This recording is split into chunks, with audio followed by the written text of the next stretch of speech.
Well, this is more of my retreat exploration.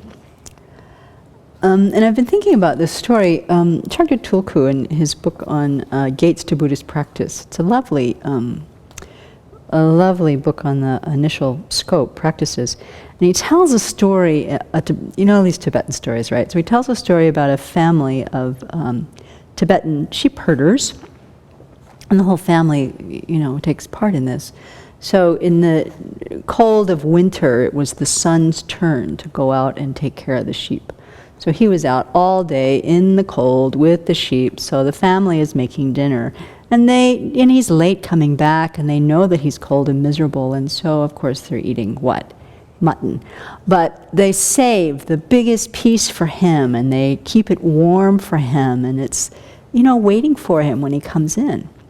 And so at the end of the day, kind of late after everybody else has eaten, in he comes all wet and bedraggled and sad and kind of miserable. And they say, "Oh, we left dinner for you." And he looks at the bowl on the table, and in his exhaustion, he bursts into tears and says, "Why do I always get the smallest, least favorable part from everybody, worse than everybody else?"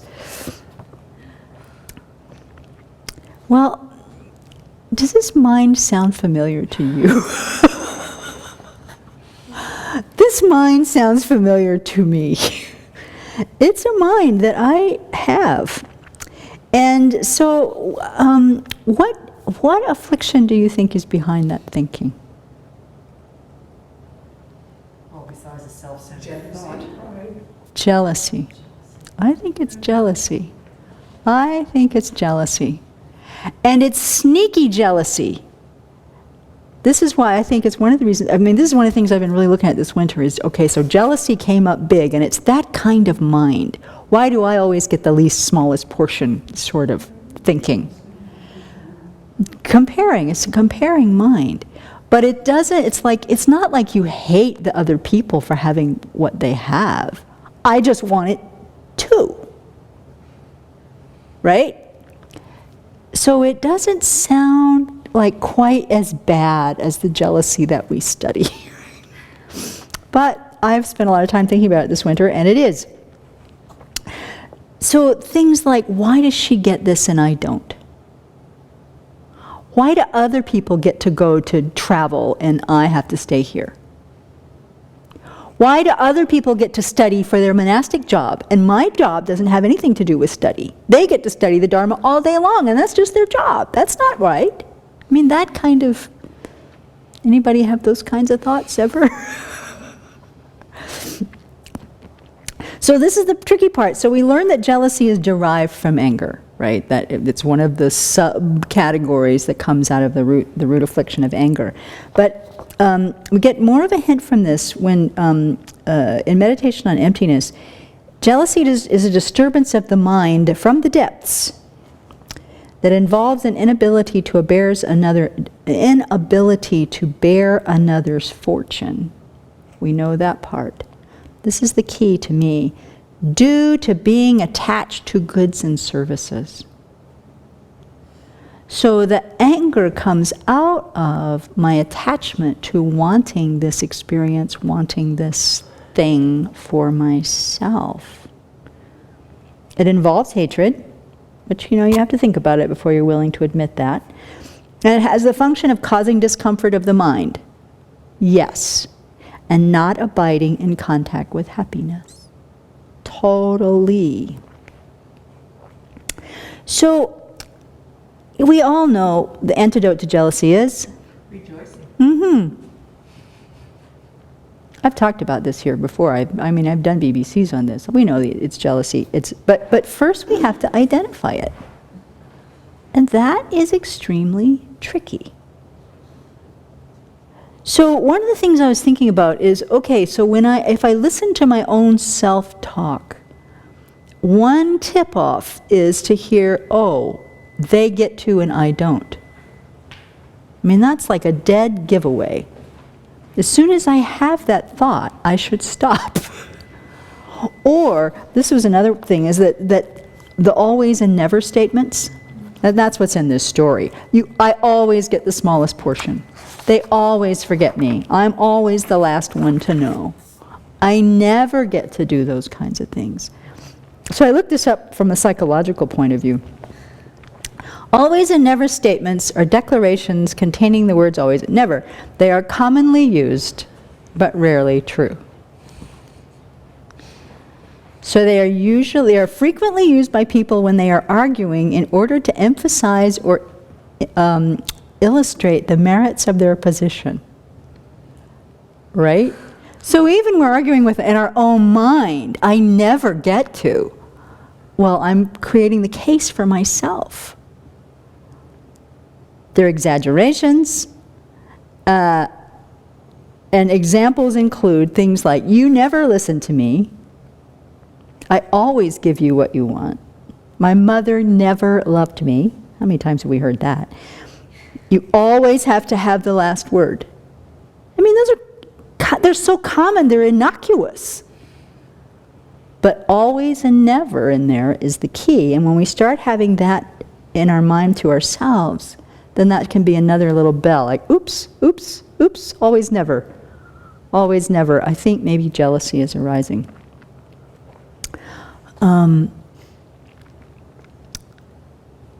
And I think, looking at my own experience, I was trying to think, so this is like a habit of mind. It's not, it's so much a part of thinking sometimes that it has to get really big and ugly before I actually see it as jealousy. But as the passing thought, how come they got that? How come I didn't get to? How come she said no to me and yes to her? Right? As soon as how come I'm also in trouble? Comparing mind is at work. So I was thinking about, so as an example, when I was a small girl, this is the first time I really remember this being big. I was like 7, and I dearly loved my best friend, Jenny Crook, and I hung out with her for hours. My grandmother would have to drive in the car sometimes after school. I would stop at Jenny's house and just not go any further. Stay for dinner.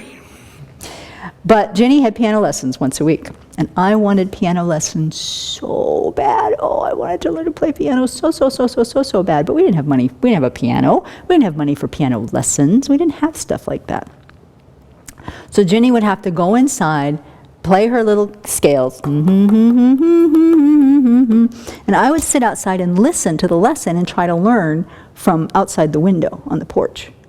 And then sometimes I could go in afterwards and play a little bit. But, that seed of, how come? She doesn't even like music. She doesn't even like to play piano. How come why wouldn't they just let me sit on the bench next to her? Would that hurt too much? That kind of little, I want that and I can't have it, and she gets it, and she's my best friend, so I'm not going to hate her for it. But I want the same thing. Right?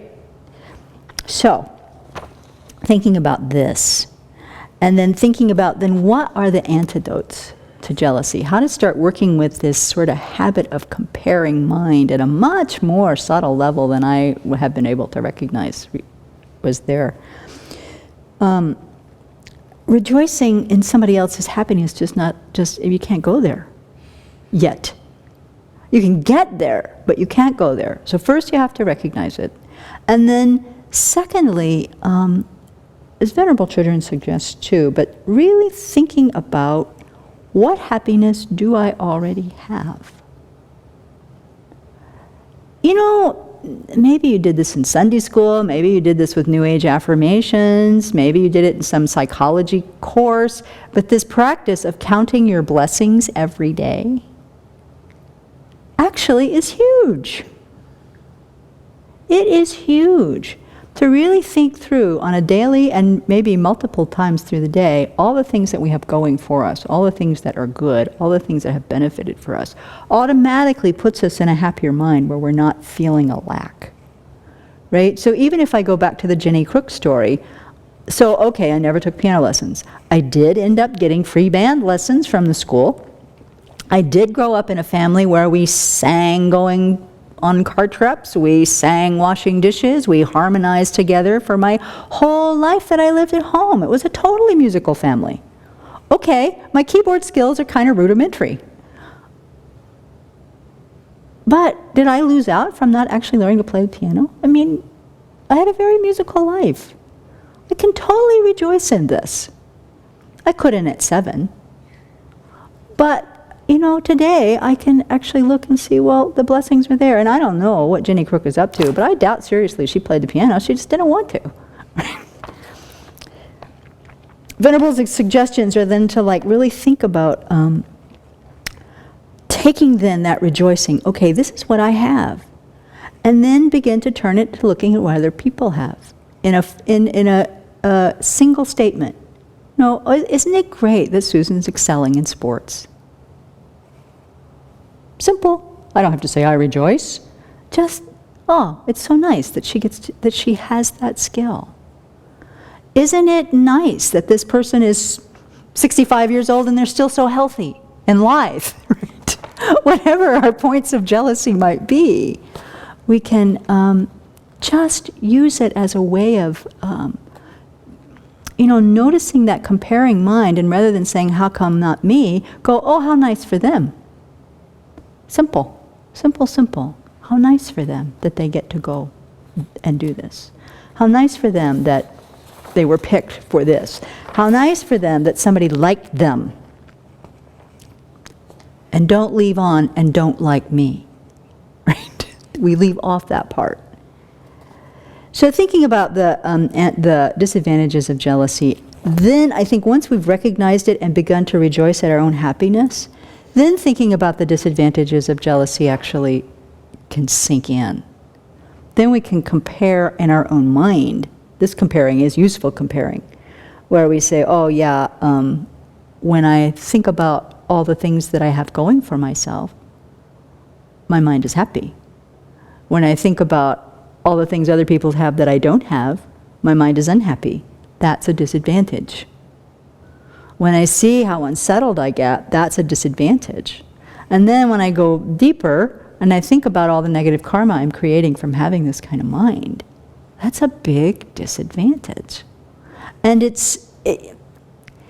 sometimes our jealousy shows on the surface, but it's so much of it can go on in our own mind without it even showing. It will affect our speech, but in ways that are not so clear. So we have to plumb inside our own heart what the disadvantages are, because it has to be really big before I think we get it reflected back. So then rejoicing, once we've really thought about our own happiness, really counted our blessings, and then I also think the daily practice of reflecting on the kindness of others undermines this habitual way of thinking.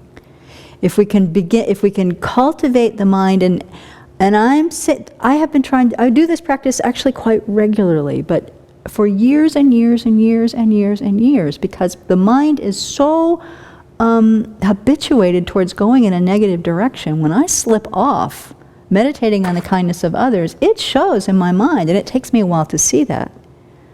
But the kindness of others meditation keeps us kind of connected to the goodness there is in the world, and to appreciating other people's contributions and other people's experiences in a way that when I don't do it, I don't see it as well.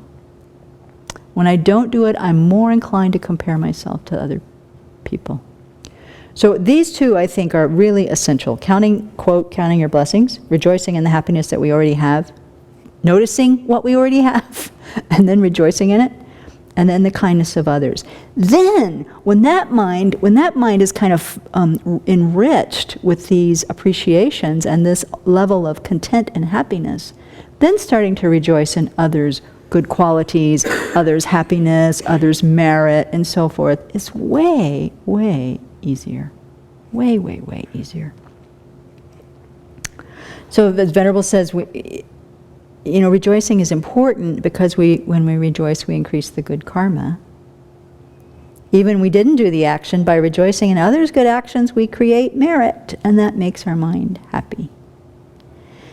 So anyway, as I said, I spent a lot of time kind of looking at the very subtle machinations of jealousy in the mind, and I'm starting to see, I think, when my mind is disgruntled, jealousy might be the place to go, to look, more than I ever knew before. And of course, we learned from Geshe Sopa that kind of disgruntled mind is the mind that feeds anger. It's the fuel that anger feeds on. So if the mind is disgruntled, think about the jealousy thing. And really think about looking at our own good things we have going. Either Precious Human Life meditation, but also just looking at the happinesses that we experience, the things that we get. And then turn the mind towards thinking about others and rejoicing in their happiness. It might help. It's working for me.